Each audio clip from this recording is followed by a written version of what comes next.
at the being and nature of God. This would be part 4 of the being and nature of God. Once again, we'd like to turn to the book of Job. We'll read chapter 11, verses 7 through verse 9. Job chapter 11, verses 7 through 9. Canst thou by searching find out God? Canst thou find out the Almighty unto perfection? It is as high as heaven. What canst thou do? Deeper than hell. What canst thou know? The measure thereof is longer than the earth, and broader than the sea. Last week we ended with the fact that God is eternal and self-existent. God does not depend upon anybody or anything for his existence. He is what he is in and of himself. God is eternal. He has no beginning. He has no end.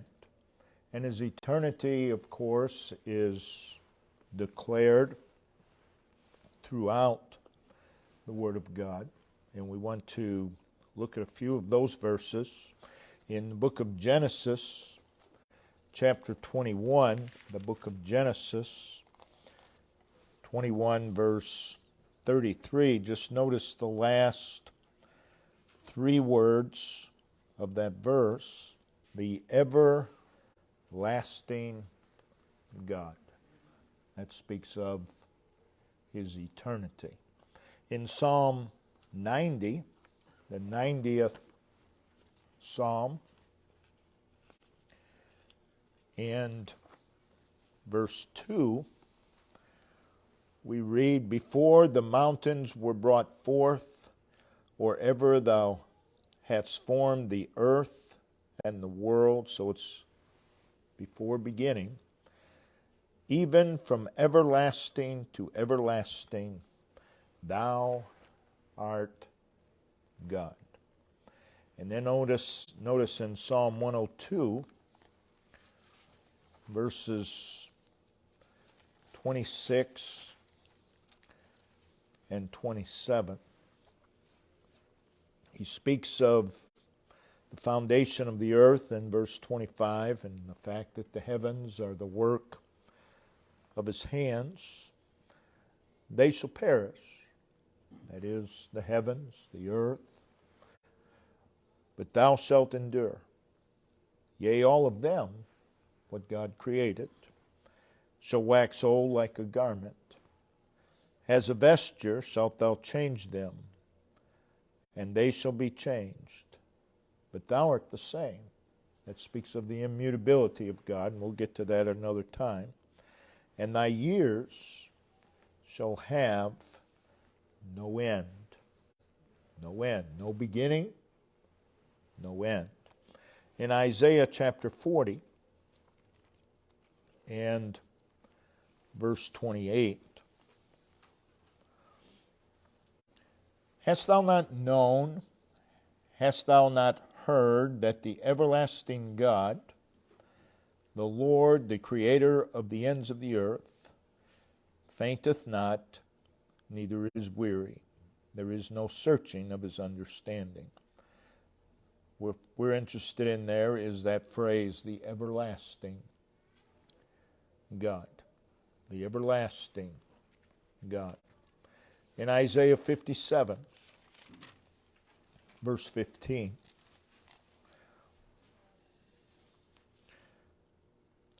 For thus saith the high and lofty one that inhabiteth eternity. That inhabiteth eternity. That is, he was. He was before there was beginning. He shall continue to be. He inhabiteth eternity. The eternity of God is also seen in His purposes. Ephesians 1 verse 4, chosen in Him, in Christ, before the foundation of the world. So something God did before the beginning. That God is eternal means that He transcends time.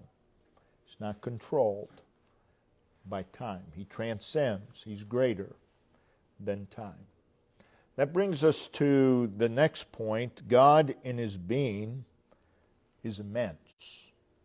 Is immense. How big is God? The immensity of God.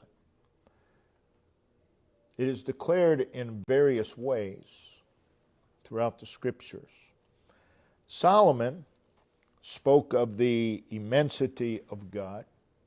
In 1 Kings 8 and verse 27, he said, "The heaven and heaven of heavens cannot contain thee." He's too immense. All of heaven, all the heavens, creation, cannot contain God. In other words, He's bigger. He's bigger than everything. God is not physical substance. We've already seen that. God is spirit. So God is not physical substance. Cannot be contained. He's infinite. No beginning, no ending.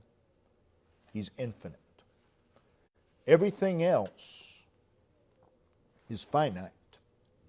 But God is infinite. So there's nothing you can compare to God. You cannot compare finite to that which is infinite. There's no comparison. God is infinite. Everything else is finite.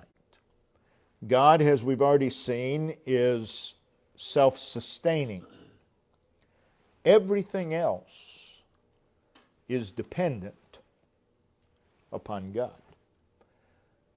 Everything else goes back to God, is dependent upon God. That God is infinite means that He transcends everything. We've already seen He transcends space by being spirit. He transcends time by being eternal.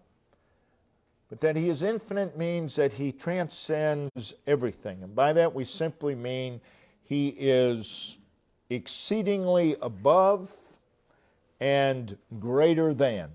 Whatever you want to put on the side of God, God is exceedingly above. How far above is God? Infinitely above. It cannot be measured. And He is greater than. Again, how much greater? He's infinite. You cannot measure the greatness, the immensity of God. So no matter what you put next to God, He is infinitely more. He excels, and He does so infinitely.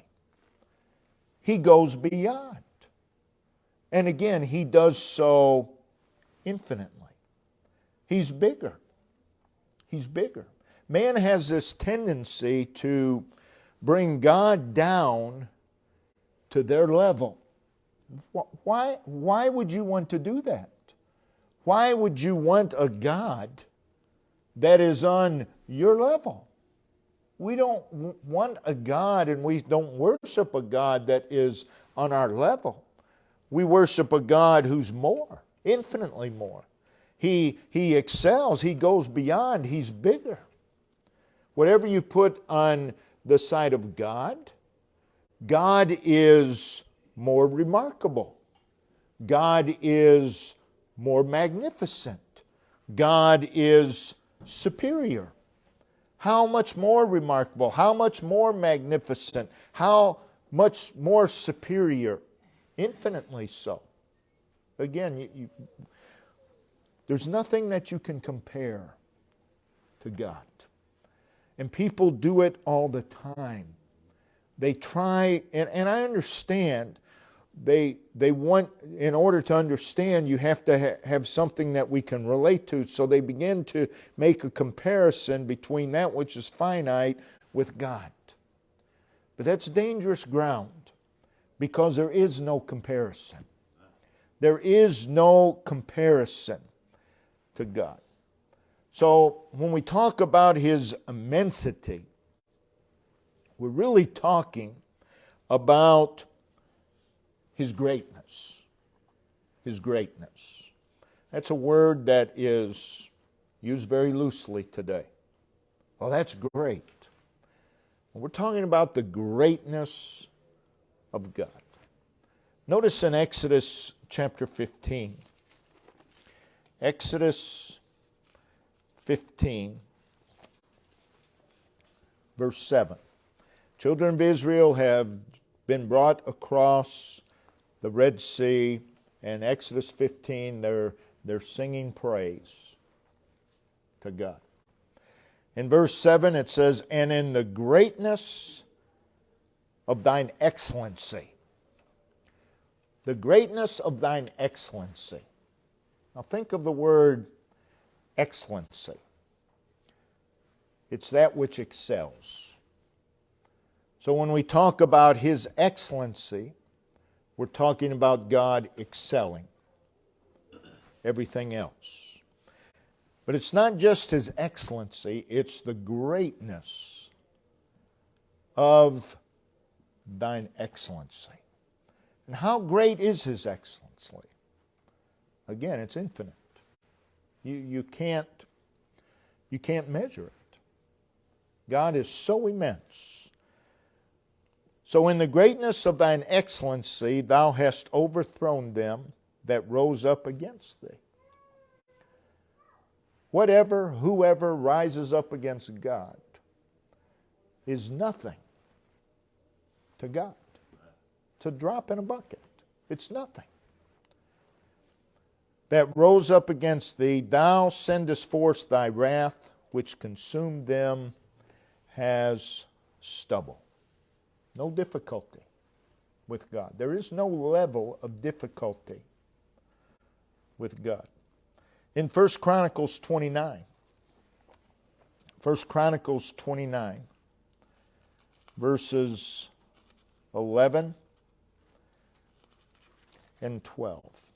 1 Chronicles 29, 11 and 12. Thine, O Lord, is the greatness. It's His.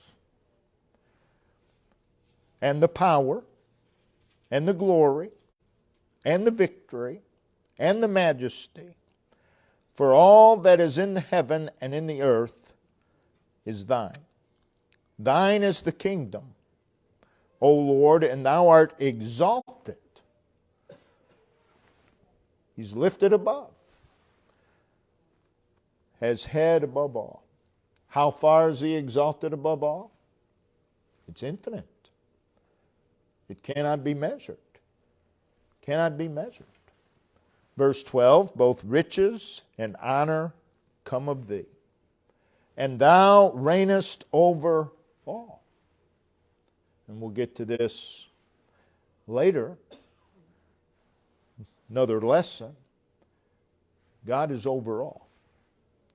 If there's anything that God is not over, then He's not God. He's over all. How much is He over all? Infinitely so. In thine hand is power and might, and in thine hand it is to make great and to give strength unto all.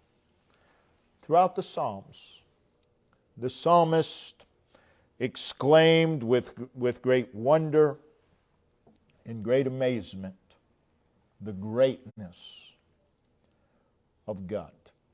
The greatness of God. And again, it's just another way of declaring the immensity of God. How big is God? No one can say. He's bigger than all. He is all. We see in Psalm 48, verse 1, the psalmist said, "Great is the Lord. Great is the Lord." Psalm 77:13, "Who is so great as our God?" In other words, what can you compare to God? He's beyond comparison. He's so immense. Psalm 86:10, "For thou art great, and doest wondrous things. Thou art God alone." Thou art God alone. How great is God? God is God all by Himself. God doesn't need our help. God doesn't need our assistance. God is God. And God is God. He is, thou art God alone. That there is no other God. That's what that means. But it also means He by Himself, without the assistance of anyone else, is God. He is God. He doesn't need you and I to declare Him to be God. Whether you declare Him to be God or not, He's God. Whether you believe in Him or not, He's God. He is who He is, no matter what we do, whether we believe or whether we don't believe. He is God. It does not change. God. In Psalm 95:3, "For the Lord is a great God and King above all gods." That is, all false gods. He is above. Again, how far above? Infinitely so. In Psalm 96 and verse 4, "For the Lord is great and greatly to be praised. He is to be feared above all gods. He is to be held in reverence above all, because He's God and because He is above all." Psalm 104 and verse 1, "Bless the Lord, O my soul. O Lord my God, Thou art very great. Thou art clothed with glory and majesty." Thou art very great. Not just great, but very great. Who can describe the greatness of God? If we were to go around the room and have each one say something about the greatness of God, we wouldn't even touch the surface.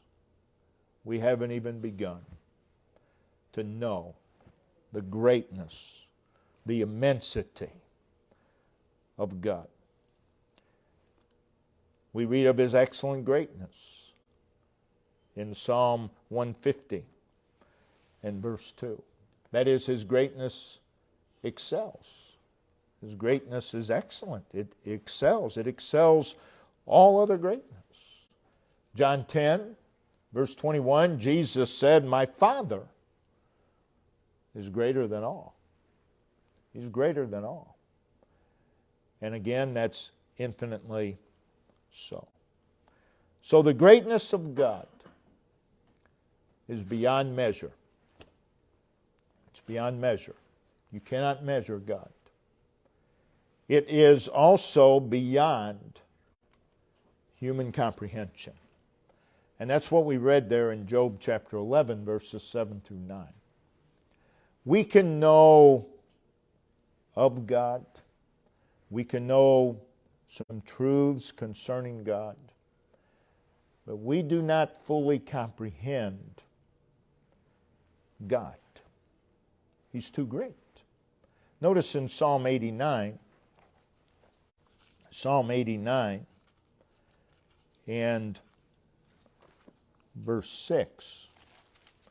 Psalm 89, verse 6. For who in the heaven can be compared unto the Lord? So who in heaven can be compared to the Lord? Take all the angels. No comparison to God. Who among the sons of the mighty? Now we're down to earth. So there's nothing in heaven that you can compare to God. Coming down the earth, you go to the most mighty. Can they be likened unto the Lord? No. There's no comparison to how great God is. Notice also in Psalm 145, verse 3, great is the Lord, and greatly to be praised. His greatness is unsearchable. It's unsearchable. It cannot be completely found, the greatness of God. If man could fully discover God, know everything there is to know about God, he'd have to be pretty small, because our understanding is pretty small. But no one can fully comprehend God. In Isaiah 46,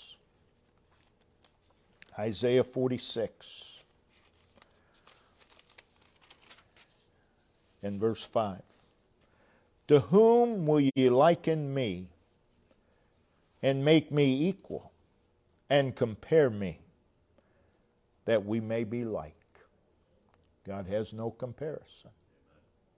You take the attributes of God, the characteristics of God, there's no comparison to any one of them. You take the love of God, there's nothing that you can adequately compare to the love of God. You take the wrath of God, same thing. There's nothing you can adequately compare to the wrath of God. There's no comparison to God. He's too great. He's too immense. God paints a word picture, and we've preached a message on this in the past, of His immensity. In Isaiah 66, in verse 1, he paints this word picture. It says, thus saith the Lord. So the Lord's speaking, and He is speaking of Himself. He says, the heaven is my throne, and the earth is my footstool. What a picture. The heaven is my throne, the earth is my footstool. Now you think of the light years, thousands and billions of light years between heaven and earth. And His throne is in heaven, and His footstool is the earth. And He goes beyond that. Goes beyond that because He's infinite. Because He's infinite. Heaven and earth have an end. But God is infinite. He goes beyond. The heaven is His throne. The earth is His footstool. He's illustrating His vastness. He's illustrating how extensive God is. The extensiveness of God. The enormity of God. Again, it gets back to how big is God. The immeasurableness of God. The significance of God. The prominence of God. It speaks of the distinction of God. The greatness of God. It is an image here in Isaiah 66:1 of amazing magnificence. What an image we get. And again, He goes beyond. He goes beyond that. Speaks of the majesty of God. The heaven is my throne. The earth is my footstool. So in the picture, there's heaven and there's earth.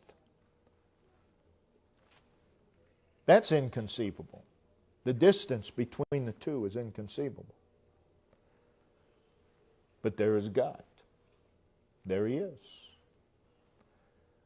And again, He goes beyond. He goes beyond that. God asked in Jeremiah 23:24, "Can any hide himself in secret places, that I shall not see him? For I fill heaven and the earth." I'm everywhere. I fill heaven and earth. He does so at the same time. Does so at the same time. You and I cannot be in two places at one time. God does so all at the same time. The omnipresence of God speaks of His immensity. So, the immensity of the eternity of God, He transcends time. God is a spirit, He transcends space. The immensity of God, He transcends space. He transcends space. He's greater, infinitely greater. And that brings us to, very closely related, God in His being is incomprehensible. He is incomprehensible. Because God is infinite, He's exceedingly above, greater than, independent of creation.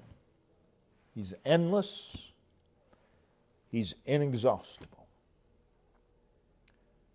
We cannot fully comprehend God.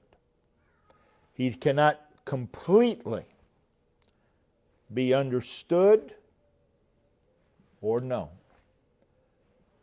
We thank Him that He can be known, but we cannot fully know God. We know what God reveals of Himself, but God does not reveal everything about Himself. We read in Deuteronomy 29:29, the secret things belong to the Lord. In other words, there are things God does not reveal. That's true all around us. People ask all the time, why? Why did that happen? Why? Secret things belong to God. You don't need to know. All you need to know is there's God. Also, there's secret things concerning God. He hasn't revealed everything there is to reveal. What we know of God, God reveals to us. That's how we know it. But God does not reveal Himself in entirety. So God is incomprehensible. He can be known. And we thank the Lord for that we do know Him, but we don't know Him completely. Notice in Psalm 139. Psalm 139 and verse 6. He talks in verse 5 about the Lord. He says, "Thou hast beset me behind and before, laid thine hand upon me. Such knowledge is too wonderful for me. It is high. I cannot attain unto it." Oh, we can know a little bit of it, but we cannot attain to a perfect knowledge of God. Verse 17, "How precious also are thy thoughts unto me, O God. How great is the sum of them." Think about that. The thoughts of God. How great is the sum of them. It's infinite. It's infinite. Verse 18, "If I should count them," the little bit we know, if we could count them, "they are more in number than the sand. When I awake, I am still with thee. Notice in Psalm 145. Psalm 145, verse 3. Great is the Lord and greatly to be praised, and His greatness is unsearchable, cannot be fully known. Isaiah 55. Isaiah chapter 55, verses 8 and 9. This is God speaking. He says, my thoughts are not your thoughts, neither are your ways my ways, saith the Lord. For as the heavens are higher than the earth, so are my ways higher than your ways, and my thoughts than your thoughts. There's no comparison. No comparison. People say, well, what would you do if you were God? Well, you're not. Don't even go there. You're not. You're not God. You never will be. Romans chapter 11, verses 33 and verse 34. All the depth of the riches, both of the wisdom and knowledge of God. All the depth of the wisdom and knowledge of God. How unsearchable are His judgments, and His ways past finding out. We cannot fully comprehend God. We're just thankful that we can know some of Him. But He's too great to know all. For who hath known the mind of the Lord? Only God. Only God. Who hath been His counselor? Who instructs God? We have no business even trying to instruct God. He's God. We just leave it to Him. He's God. He doesn't need our help. He doesn't need our knowledge. He's God. So if God could be, again, fully comprehended by man, He would be a very small God. We ought to be glad that we cannot fully know God. God is so great that He cannot be fully comprehended. God cannot be adequately expressed or defined. Again, every one of us could say something about God, but none of us can adequately express who God is. None of us could adequately define God. We can say, well, He's omnipotent, He's over all. That's true. But we haven't fully comprehended what that means. But though God cannot be completely understood, He can be known personally. Not fully. He can be known personally, and He can be known sufficiently, but not completely. Not completely. Psalm 46:10, God says, be still and know that I am God. Be still and know, and sometimes that's what we have to do. We just need to just stop, just cease, and know that He's God. We need to know that all the time. I don't need to know everything there is to know about God. That's not possible. But I do need to know that He's God. That I do need to know. Be still and know that I am God. So God, along with His immensity, God is incomprehensible. And we're thankful. We're thankful for the little, for the very little that we know of God. Thankful for everything I know about God. Thankful that I can know Him personally. But I'm also thankful that I can know very little, because that means that just expresses His greatness. It expresses how immense God is. So be careful when you try to draw a comparison to God, because there isn't any. You're on dangerous ground. You're on blasphemous ground when you try to make a comparison. There is none. Our God is so great. Let's look to the Lord. A word of prayer. Heavenly Father, again, Lord, we thank You